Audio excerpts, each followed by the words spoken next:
तो काफ़ी कुछ बातें तो मैंने अपने संबोधन में, बातचीत में कुछ विचार तो रख ही दी है, लेकिन एक बात निश्चित है कि अब तक आप एक ट्रेनी के रूप में काम करते हैं। आपको लगता है कि एक शेल्टर है, एक प्रोटेक्टिव एनवायरनमेंट में आप काम कर रहे हैं। आपको लगता है कि गलती करेंगे तो साथी भी है, संभालेगा, आपके ट्रेनिंग देने वाले लोग हैं वो भी संभाल लेंगे, लेकिन रातों रात स्थिति बदल जाएगी। जैसे ही यहां से आप बाहर निकलोगे, आप प्रोटेक्टेड एनवायरनमेंट में नहीं होंगे। सामान्य मानवी आपको नए हो, अनुभव अभी हुआ नहीं है, कुछ नहीं समझेगा। वो तो ये समझेगा कि भाई आप तो यूनिफॉर्म में हैं, आप तो साहब हैं, मेरा ये काम क्यों नहीं हो रहा है? अरे आप तो साहब हैं, आप ऐसे कैसे करते हो? यानी आपकी तरफ देखने का नजरिया बिल्कुल बदल जाएगा। ऐसे समय आप किस प्रकार की अपने आप को कैसे प्रस्तुत करते हैं, कैसे आप अपने आप को वहां से कार्यरत करते हैं, इसको बहुत बारीकी से देखा जाएगा। मैं चाहूंगा कि आप इसमें शुरू के कालखंड में जितने ओवर कॉन्शियस रहें, जरूर रहें, क्योंकि first impression is last impression. अगर आपकी एक छवि शुरू में ऐसी बन गई कि भाई ये तो इस प्रकार के अफसर हैं, फिर आप कहीं पर भी ट्रांसफर करोगे, वो आपकी छवि आपके साथ ट्रैवल करती जाएगी, तो आपको उसमें से बाहर आने में बहुत समय जाएगा। आप बहुत केयरफुली ये कोशिश कीजिए। दूसरा, समाज व्यवस्था का एक दोष रहता है। हम भी जब चुन करके दिल्ली में आते हैं तो दो चार लोग हमारे आसपास ऐसे ही चिपक जाते हैं, पता ही नहीं होता ये कौन है, और थोड़े दिन में सेवा करने लग जाते हैं। साहब गाड़ी की जरूरत है तो बता देना, व्यवस्था कर दूंगा। पानी की जरूरत है तो बोलिए साहब ऐसा करो, अभी तो आपको खाना नहीं होगा, ये भवन का खाना अच्छा नहीं है, चलिए मैं नजदीक में यहाँ खाना है, मैं ले आऊँ क्या? पता ही नहीं होता ये सेवादार कौन आ जाते हैं। आप भी जहाँ जाएंगे जरूर ऐसी एक टोली होगी जो शुरू में आपको भी जरूरत होती है कि नए हैं, इलाका नया है, और अगर उस चक्कर में फंस गए तो फिर निकलना बहुत मुश्किल हो जाएगा।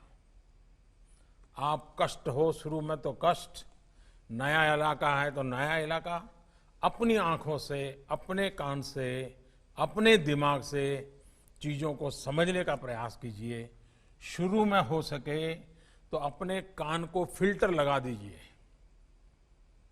आपको लीडरशिप में सक्सेस होना है तो शुरू में आपके कान को फिल्टर लगा दीजिए। मैं ये नहीं कहता हूं कान को ताला लगाइए, मैं फिल्टर लगाने के लिए कह रहा हूं। इससे क्या होगा कि जो जरूरी चीजें हैं, जो आपकी कैरियर के लिए, आपकी ड्यूटी के लिए, एक इंसान के नाते, वो फिल्टर की हुई चीजें जब आपके दिमाग में जाएगी, आपको बहुत काम आएगी। सारा कूड़ा कचरा, वरना तो आप देखिए कोई भी जाता है तो लोग उसको एक डस्टबिन मान लेते हैं, और जितना बड़ा आदमी उतना बड़ा डस्टबिन मानते हैं, और कूड़ा कचरा फेंकते ही चले जाते हैं, और हम भी उस कूड़े कचरे को संपत्ति मान लेते हैं। हम अपने मन मंदिर को जितना साफ रखेंगे उतना फायदा होगा। दूसरी एक विषय, क्या कभी हमने अपने थाने के कल्चर को बल दिया है क्या? हमारा थाना एक सामाजिक विश्वास का केंद्र कैसे बने, उसका एनवायरनमेंट। आज थाना देखिए, स्वच्छता का अभाव होता है, ये ठीक है, कुछ इलाकों में थाने बहुत पुराने हैं, जर्जरित हैं, मैं जानता हूं, लेकिन साफ सुथरा रखना तो कोई मुश्किल काम नहीं है। हम तय करें कि मैं जहां जाऊंगा मेरे हाथ के नीचे 50, 100, 200 जो भी थाने होंगे,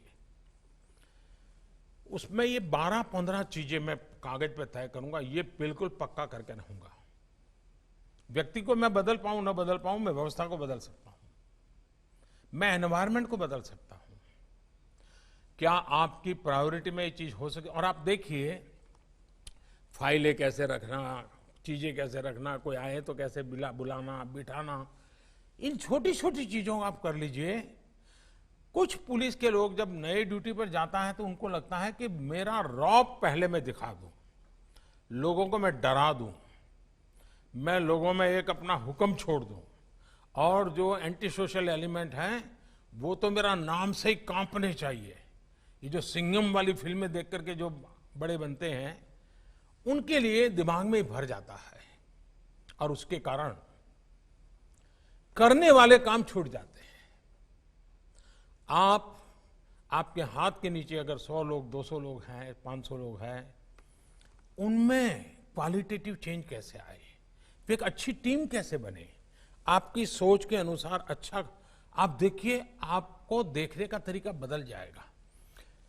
सामान्य मानवीय पर प्रभाव पैदा करना है कि सामान्य मानवीय में प्रेम का सेतु जोड़ना है, तय कर लीजिए।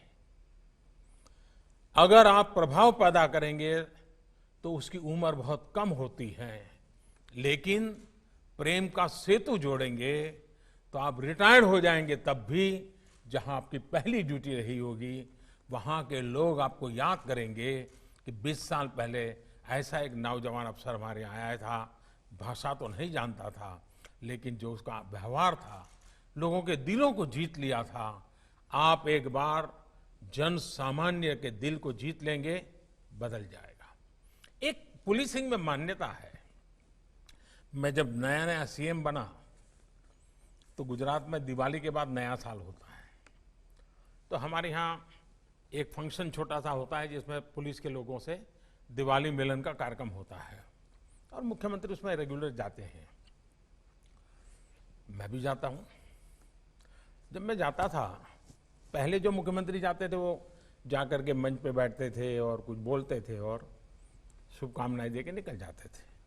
मैं वहां जितने उनको मिलता था, तो मैं शुरू में जब गया तो वहां जो पुलिस के अधिकारी थे उन्होंने मुझे रोका, बोले साहब सबसे हाथ क्यों मिला रहे हैं आप, मत मिलाइए।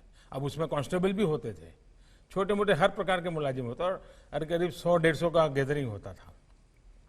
मैंने कहा क्यों? अरे बोले साहब आपके तो हाथ ऐसे होते हैं कि आप हाथ मिलाते मिलाते तो शाम को आपका हाथ सूजन आ जाएगी और ट्रीटमेंट करनी पड़ेगी। मैंने कहा ये क्या सोच है आपकी? वो भी तो समझता है कि मैं जिससे मिल रहा हूं उसका हाथ बड़ा सामान्य है तो मैं उससे प्यार से मिलूंगा, लेकिन एक सोच पुलिस है मतलब ऐसा ही होगा, वो गाली बोलेगा, वो तू तू करेगा, फटकारेगा, ये कल्पना गलत है जी। इस कोरोना कालखंड के अंदर ये जो यूनिफॉर्म में बनी बनाई जो छवि है वो पुलिस रियल में नहीं है, वो भी एक इंसान है, वो भी अपनी ड्यूटी मानवता के हित के लिए कर रहा है। ये जन सामान्य में भरेगा हमारे अपने व्यवहार से। हम अपने व्यवहार से ये पूरा कैरेक्टर कैसे बदल सकते हैं? उसी प्रकार से मैंने देखा है कि आमतौर पर पॉलिटिकल लीडर्स और पुलिस का सबसे पहला मुकाबला हो जाता है, और जब यूनिफॉर्म में होता है तो उसको लगता है कि मैं ऐसा करूंगा तो मेरा बराबर जमेगा, और 5-50 ताली बजाने वाले तो मिल ही जाते हैं। हमें भूलना नहीं चाहिए कि हम एक डेमोक्रेटिक व्यवस्था में हैं। लोकतंत्र में दल कोई भी हो, जनप्रतिनिधि का एक बड़ा महत्व होता है। जनप्रतिनिधि का सम्मान मतलब मैं लोकतांत्रिक प्रक्रिया का सम्मान करता हूं। उसके साथ हमारे डिफरेंसेस हो तो भी उसका एक तरीका होता है, उस तरीके को हमने अपनाना चाहिए। मैं मेरा अपना अनुभव बताता हूं।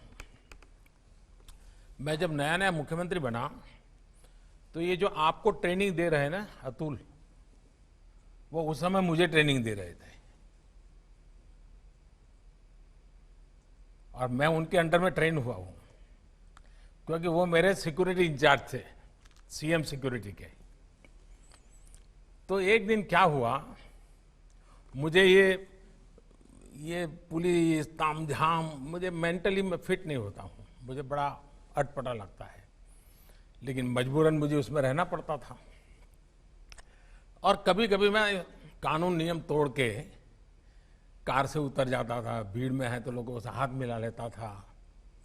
तो एक दिन ये अतुल करवल ने मेरे से टाइम लिया, मेरी चैम्बर में मिलने आए, शायद उनको याद है कि नहीं मुझे मालूम नहीं, और उन्होंने अपनी नाराजगी मुझे प्रकट की। काफी जूनियर थे वो, मैं आज से 20 साल पहले की बात कर रहा हूं। उन्होंने अपने मुख्यमंत्री के सामने आंख में आंख मिला करके अपनी नाराजगी व्यक्त की। उन्होंने कहा, साहब आप ऐसे नहीं जा सकते, कार में से आप अपनी मर्जी से नहीं उतर सकते, आप ऐसे भीड़ में नहीं जा सकते। मैंने कहा, मेरी जिंदगी के तुम मालिक हो क्या, या तुम तय करोगे क्या मुझे क्या करना क्या नहीं? वो जरा भी हिले नहीं, मैं उसके सामने बोल रहा हूं आज, वो जरा भी हिले नहीं, डिगे नहीं। उन्होंने मुझे साहब कहा, साहब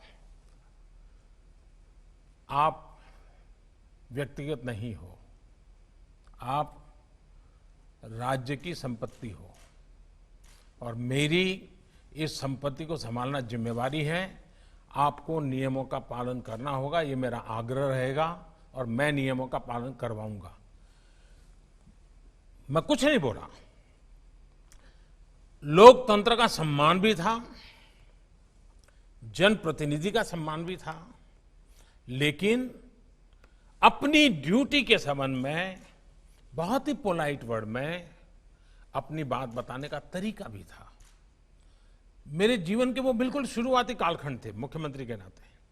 वो घटना आज भी मेरे मन पर स्थिर क्यों है? क्योंकि एक पुलिस अफसर ने जिस तरीके से और जिस दृढ़ता से और लोकतंत्र में जनप्रतिनिधि के महत्व को समझते हुए बात रखी थी, मैं मानता हूं हर पुलिस का जवान ये काम कर सकता है, हर कोई कर सकता है। हमें इन बातों को देखना होगा। एक और विषय है, देखिए इन दिनों टेक्नोलॉजी ने बहुत बड़ी मदद की है। ज्यादातर हमें जो काम पहले हमारी कांस्टेबलरी लेवल की जो इंफॉर्मेशन होती थी, इंटेलिजेंस होती थी, उसी से पुलिसिंग का काम अच्छे ढंग से होता था। दुर्भाग्य से उसमें थोड़ी कमी आई है। इसमें कभी भी कॉम्प्रोमाइज मत होने देना। कांस्टेबलरी लेवल की इंटेलिजेंस पुलिसिंग के लिए बहुत आवश्यक होती है जी। इसमें कभी कमी भी मत आने देना।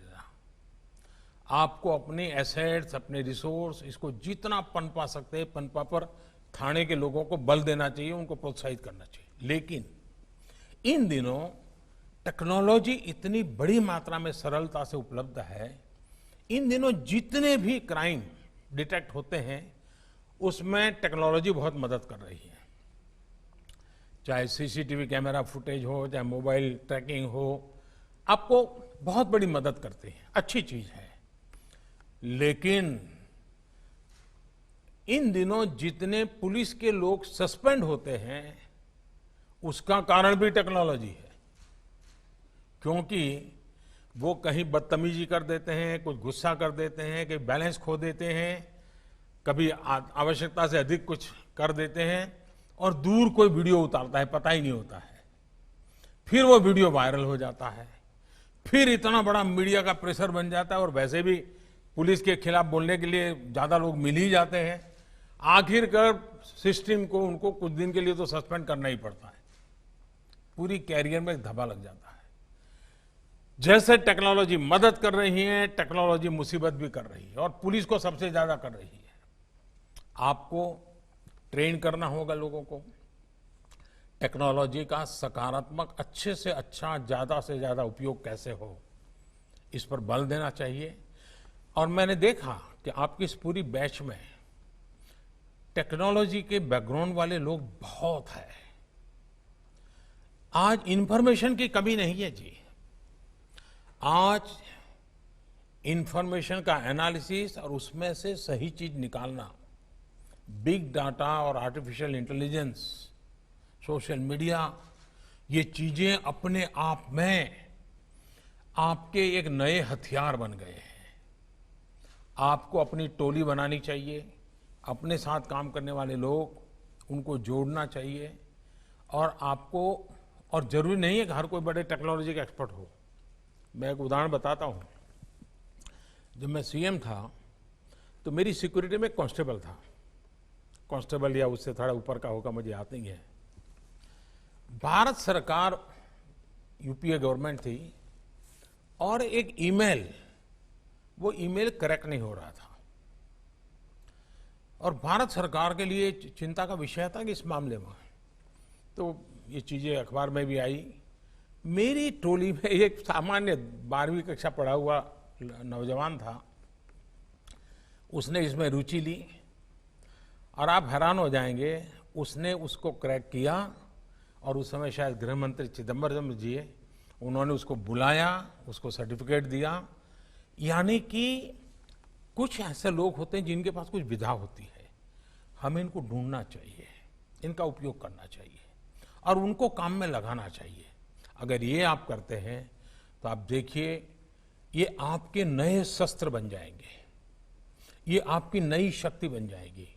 अगर आपके पास 100 पुलिस का बल है, इन साधनों पर अगर आपकी ताकत आ गई, इंफॉर्मेशन के एनालिसिस में टेक्नोलॉजी का उपयोग किया, आप 100 नहीं रह जाएंगे, हजारों में तब्दील हो जाएंगे, इतनी ताकत बढ़ जाएगी।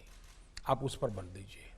दूसरा, आपने देखा होगा कि पहले नेचुरल कैलेमिटीज होती थी, बहुत बाढ़ आ गई, भूकंप आ गया, कोई बहुत बड़ा एक्सीडेंट हो गया, साइक्लोन आ गया, तो आमतौर पर फौज के लोग वहां पहुंचते थे, और लोगों को भी लगता था भाई चलिए फौज के लोग आ गए हैं, अब इस मुसीबत में से निकलने के लिए हमको बहुत बड़ी मदद भी, एक बड़ा स्वाभाविक बन गया था। पिछले कुछ वर्षों में एसडीआरएफ और एनडीआरएफ के कारण हमारे पुलिस बल के ही जवान हैं, उन्होंने जो काम किया है, और जिस प्रकार से टीवी की ध्यान भी उन्हीं लोगों पे, उनका एक स्पेशल यूनिफॉर्म बन गया है, और पानी में भी दौड़ रहे हैं, मिट्टी में भी दौड़ रहे हैं, पत्थरों पर काम कर रहे हैं, बड़ी बड़ी शिलाएं उठा रहे हैं। इसने एक नई पहचान बना दी है पुलिस विभाग की। मैं आप सबसे आग्रह करूंगा कि आप अपने इलाके में, अपने क्षेत्र में एसडीआरएफ और एनडीआरएफ के काम के लिए जितने ज्यादा टोलियां अपनी तैयार कर सकते हैं, करनी चाहिए, आपके पुलिस बेड़े में भी और उस इलाके के लोगों में भी। अगर आप नेचुरल कैलेमिटीज में जनता की मदद करने में पुलिस बल की, क्योंकि ड्यूटी तो आपकी आ ही जाती है, लेकिन ये अगर महारत है तो बड़ी आसानी से इस ड्यूटी को आप संभाल सकते हैं, और इन दिनों इसकी रिक्वायरमेंट बढ़ती चली जा रही है। और थ्रू एनडीआरएफ, थ्रू एसडीआरएफ, आप पूरी पुलिस बेड़े की एक नई छवि, नई पहचान आज देश में बन रही है। हम गर्व के साथ आज देश कह रहा है कि देखिए भाई, इस संकट की घड़ी में पहुंच गए, इमारत गिर गई, लोग दबे थे, पहुंच गए, उन्होंने निकाला लोगों को। मैं चाहूंगा कि ऐसे अनेक ऐसे क्षेत्र हैं जिसमें आप लीडरशिप दे सकते हैं। आपने देखा होगा ट्रेनिंग का बहुत बड़ा महत्व होता है, हम ट्रेनिंग को कभी कम मत आगे। ज्यादातर हमारे देश में सरकारी मुलाजिम के लिए ट्रेनिंग को पनिशमेंट माना जाता है। ट्रेनिंग यानी कोई निकम्मा अफसर होगा तो उसको ट्रेनिंग के काम में लगाया होगा, ऐसी इंप्रेशन बन जाती है। हमने ट्रेनिंग को इतना नीचे कर दिया है, वो हमारी सारी गुड गवर्नेंस की समस्याओं की जड़ में है, और उसमें से हमको बाहर आना होगा। देखिए, मैं अतुल करवाल की दोबारा तारीफ करना चाहूंगा आज। अतुल को, उसका, वो भी टेक्नोलॉजी बैकग्राउंड के हैं, एवरेस्ट हो आए हैं, बड़े साहसिक हैं। उनके लिए पुलिस में कोई भी पद प्राप्त करना मैं नहीं मानता मुश्किल है। लेकिन आज से कुछ साल पहले भी उन्होंने हैदराबाद में ट्रेनिंग के काम को खुद ने चॉइस से लिया था और वहां आके काम किया था। इस बार भी उन्होंने खुद ने चॉइस से कहा कि मुझे तो ट्रेनिंग का काम दीजिए, और वो आज वहां आए हैं। इसकी बहुत बड़ी अहमियत होती है जी। मैं चाहूंगा कि इसको महत्व दिया जाए, और इसलिए भारत सरकार ने एक मिशन कर्मयोगी अभी 2 दिन पहले ही कैबिनेट ने उसको मंजूर किया है। हम बहुत बड़ी प्रतिष्ठा देना चाहते हैं इस ट्रेनिंग की एक्टिविटी को, एक मिशन कर्मयोगी के रूप में देना चाहते हैं। मुझे लगता है कि इसको करना चाहिए और आगे बढ़ाना चाहिए। मैं एक अपना अनुभव और बताना चाहता था। मैं गुजरात में एक 72 घंटे का एक कैप्सूल बनाया था मैंने ट्रेनिंग का, और सरकारी अफसरों को 3-3 दिन के लिए सब प्रकार के मुलाजिम के लिए अलग अलग ट्रेनिंग थी 72 घंटे की। और बाद में मैं खुद उनका फीडबैक लेता था, क्या अनुभव आया। जब शुरू का कालखंड था तो एक 250 लोग जिन्होंने ट्रेनिंग ली थी, मैंने उनकी मीटिंग की, पूछा भाई कैसा रहा है 72 घंटे में। ज़्यादातर लोगों ने कहा था 72 घंटों को जरा बढ़ाना चाहिए, हमारे लिए बहुत उपयोगी होता है। कुछ लोगों ने कहा कि विषय, उसमें एक पुलिस वाला खड़ा हुआ, उसने मैंने पूछा भाई आपका क्या अनुभव रहा। उसने मुझे कहा, मुझे साहब इस 72 घंटे में मैं अब तक पुलिस वाला था, इस 72 घंटे ने मुझे इंसान बना दिया। इन शब्दों की बहुत बड़ी ताकत थी। वो कहता है कि मुझे कोई मानता ही नहीं था कि मैं इंसान हूं, सब लोग ये देखते हैं मैं पुलिस वाला हूं। इस 72 घंटे की ट्रेनिंग में मैंने अनुभव किया कि मैं सिर्फ पुलिस नहीं हूं, मैं एक इंसान हूं। देखिए ट्रेनिंग की ये ताकत होती है। हमें ट्रेनिंग की लगातार, अब जैसे आपके यहां परेड, आपको पक्का करना चाहिए परेड के जो घंटे हैं 1 मिनट कम नहीं होने देंगे। आप अपने स्वास्थ्य की जितनी चिंता करें, अपने साथियों को हमेशा पूछते रहिए स्वास्थ्य का कैसा है, एक्सरसाइज करते हो नहीं करते हो, वेट कंट्रोल रखते हो कि नहीं रखते हो, मेडिकल चेकअप कराते हो कि नहीं कराते हो। इन सारी चीजों पर बल दीजिए, क्योंकि आपका क्षेत्र ऐसा है कि जिसमें फिजिकल फिटनेस सिर्फ यूनिफॉर्म में अच्छे दिखने के लिए नहीं है। आपकी ड्यूटी ऐसी है कि आपको इसको करना पड़ेगा और इसमें आपको नेतृत्व देना पड़ेगा। और हमारे यहाँ शास्त्रों में कहा गया है कि यत यत आचरति श्रेष्ठ, यत यत आचरति श्रेष्ठ तत् तत् एव इतरः जनः स यत प्रमाणम कुरुते लोकः तत् अनुवर्तते। अर्थात श्रेष्ठ लोग जिस तरह का आचरण दिखाते हैं, बाकी लोग भी वैसा ही आचरण करते हैं। मुझे विश्वास है कि आप उस श्रेष्ठ जनों की श्रेणी में हैं, आप उस श्रेष्ठता को सिद्ध करने की श्रेणी में हैं। आपको एक अवसर मिला है, साथ साथ एक जिम्मेवारी मिली है, और जिस प्रकार की चुनौतियों से आज मानव जात गुजर रही है, उस मानव जात की रक्षा के लिए, हमारे देश के तिरंगे की आन बान शान के लिए, भारत के संविधान के प्रति पूर्ण समर्पण के साथ सेवा परमो धर्मः, रूल की अपनी एक महत्ता है, लेकिन रोल इसकी विशेष महत्ता है। मैं रूल बेस्ड काम करूंगा कि रोल बेस्ड काम करूंगा, अगर हमारा रोल बेस्ड ज्यादा महत्वपूर्ण मानेंगे तो रूल तो अपने आप फॉलो हो जाएंगे, और हमारा रोल परफेक्टली हमने पालन किया तो लोगों में विश्वास और बढ़ जाएगा। मैं फिर एक बार आप सबको बहुत बहुत शुभकामनाएं देता हूं, और मुझे विश्वास है कि खाकी का सम्मान बढ़ाने में आपकी तरफ से कोई कमी नहीं रहेगी। मेरी तरफ से भी आपकी, आपके परिवारजनों की, आपके सम्मान की जो कुछ भी जिम्मेवारियां निभाने की है, उसमें कभी कमी नहीं आने दूंगा। इसी विश्वास के साथ आज के शुभ अवसर पर अनेक अनेक शुभकामनाएं देते हुए आपको मैं शुभास्ते पंथा कहता हूं। धन्यवाद।